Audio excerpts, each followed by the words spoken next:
இலங்கை இந்த பேர் கேட்ட உடனே நம்ம எல்லாருக்கும் மனசுல என்ன வரும்? அழகான கடற்கரைகள், பச்சை பசேல்னு தேயிலை தோட்டங்கள், அப்படிதானே? ஆனா அந்த அழகுக்கு பின்னாடி இருக்கிற கதை நாம நினைக்கிறத விட ரொம்பவே ஆழமானது. அப்போ இலங்கைனா வெறும் ஒரு அழகான டூரிஸ்ட் ஸ்பாட் மட்டும்தானா? நிச்சயமா இல்ல. இந்த தீவோட அழகுக்கு பின்னாடி உலகத்தையே இணைச்ச ஒரு பிரம்மாண்டமான வரலாறு ஒளிஞ்சிருக்கு. ஆமாங்க, ஆயிரக்கணக்கான வருஷமா இந்திய பெருங்கடலோட ஒரு கேந்திர புள்ளியா இருந்தது இலங்கை தான். இது வெறும் ஒரு தீவு கிடையாது, பழங்கால உலகத்தோட ஒரு முக்கியமான சந்திப்பு மையம். வாங்க இதோட கதைய இன்னும் கொஞ்சம் ஆழமா பார்க்கலாம். இலங்கையோட அந்த நீண்ட கதையை நாம ஒரு 5 பகுதியா பிரிச்சு பார்க்கலாம். முதல்ல அதோட புவியியல் தொடர்பு, அப்புறம் எப்படி அது பழங்காலத்துல ஒரு பாலமா இருந்துச்சு, அங்க வாழ்ற பலதரப்பட்ட மக்கள், அது எப்படி பெரிய பேரரசுகளோட டார்கெட் ஆச்சு, கடைசியா எப்படி ஒரு தனி நாடா உருவாச்சுன்னு பார்க்கலாம். முதல்ல தீவு கடந்த ஒரு வரலாறு. இலங்கைக்கும் இந்தியாவுக்கும் என்ன ஒரு பிரிக்க முடியாத தொடர்பு இருக்குன்னு பார்க்கலாம். வெறும் 55 கிலோமீட்டர்.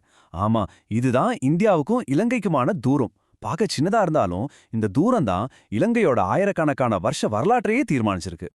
ஒரு காலத்துல இந்த தூரத்தை இணைக்க ஒரு தரைப்பாலமே இருந்திருக்குன்னு நம்ப முடியுதா? இதனால இந்தியால இருந்து இலங்கைக்கு போறதும் வர்றதும் ரொம்பவே சாதாரணமா இருந்திருக்கு.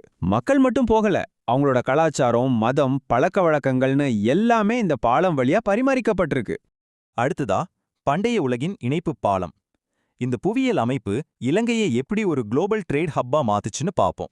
கிழக்கையும் மேற்கையும் கனெக்ட் பண்ணின கடல் வழி பாதைகள்ல இலங்கை ஒரு சென்டர் பாயிண்டா இருந்துச்சு. அரேபியர்கள், ரோமானியர்கள், ஏன் சீனர்கள் வரைக்கும் பல நாட்டு வியாபாரிகளும் இங்க இருக்கிற வாசனை பொருட்கள், முத்து, ரத்தனங்களுக்காக படையெடுத்து வந்தாங்க. அதனால இலங்கை வெறும் ஒரு துறைமுகம் மட்டும் இல்ல, அது பழங்கால உலகத்தோட ஒரு பரபரப்பான வர்த்தக சந்தையாவே மாறிடுச்சு. சரி, இப்போ இந்த நாட்டை உருவாக்குன மக்களை பத்தி பார்க்கலாம். இதுதான் இந்த கதையோட ரொம்ப முக்கியமான ஒரு பகுதி. பல முகங்கள், ஒரு தேசம். இன்னைக்கு இலங்கையோட மக்கள் தொகை கிட்டத்தட்ட 2,20,00,000.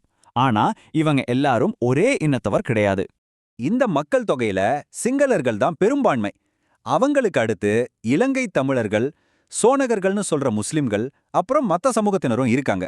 கிட்டத்தட்ட நம்ம இந்தியாவை போலவே பல கலாச்சாரங்கள் ஒன்னா கலந்த ஒரு தேசம் இது. முதல்ல சிங்கள மக்கள். அவங்களோட வரலாற்று நூலான மகாவம்சம் என்ன சொல்லுதுன்னா, இவங்க வட இந்தியாவிலிருந்து குடிபெயர்ந்தவங்களோட வம்சாவளி. இவங்க தான் பௌத்த மதத்தை அந்த தீவுல ஒரு முக்கிய கலாச்சார சக்தியா நிலைநிறுத்தினாங்க. அடுத்தது இலங்கை தமிழர்கள். இவங்க ஏதோ நேத்து போனவங்க இல்ல, ஆயிரக்கணக்கான வருஷமா அந்த மண்ணுல ஆழமா வேர்விட்ட ஒரு சமூகம். முக்கியமா வடக்கு, கிழக்கு மாகாணங்கள்ல இவங்களோட வரலாறு ரொம்ப அடர்த்தியா இருக்கு. தமிழ்ல ஈழம்னு சொல்லப்பட்ட இந்த தீவை சோழர்கள் மாதிரி தமிழ் மன்னர்கள் ஆண்டதுக்கும் சரித்திர சான்றுகள் இருக்கு. மூணாவதா சோனக மக்கள். இவங்களோட கதை ரொம்பவே சுவாரஸ்யமானது. 7ஆம் நூற்றாண்டுல வியாபாரத்துக்காக வந்த அரேபியர்கள் இங்கிருந்த தமிழ் சமுதாயத்தோட கலந்துட்டாங்க. அவங்க தான் இன்னைக்கு சோனகர்கள்.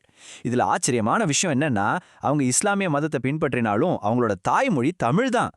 சரி, இப்போ அடுத்த கட்டத்துக்கு போலாம். பேரரசுகளின் இலக்கு.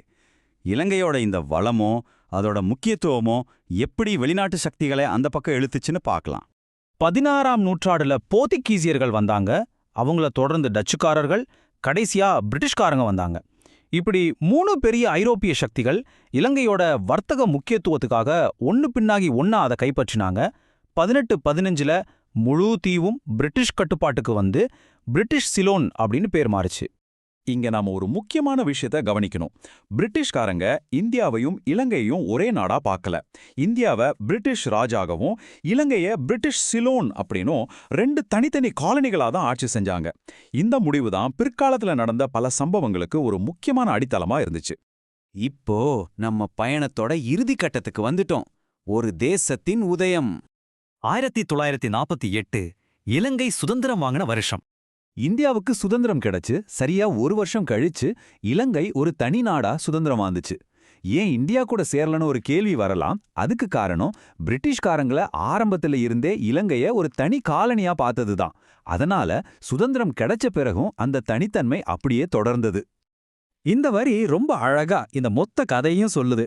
இலங்கை பார்க்கறதுக்கு ஒரு சின்ன தீவா இருக்கலாம், ஆனா அதை சுத்தி இருக்கிற பெருங்கடலை போலவே அதோட வரலாறு ரொம்ப ஆழமானது, பறந்து விரிஞ்சது.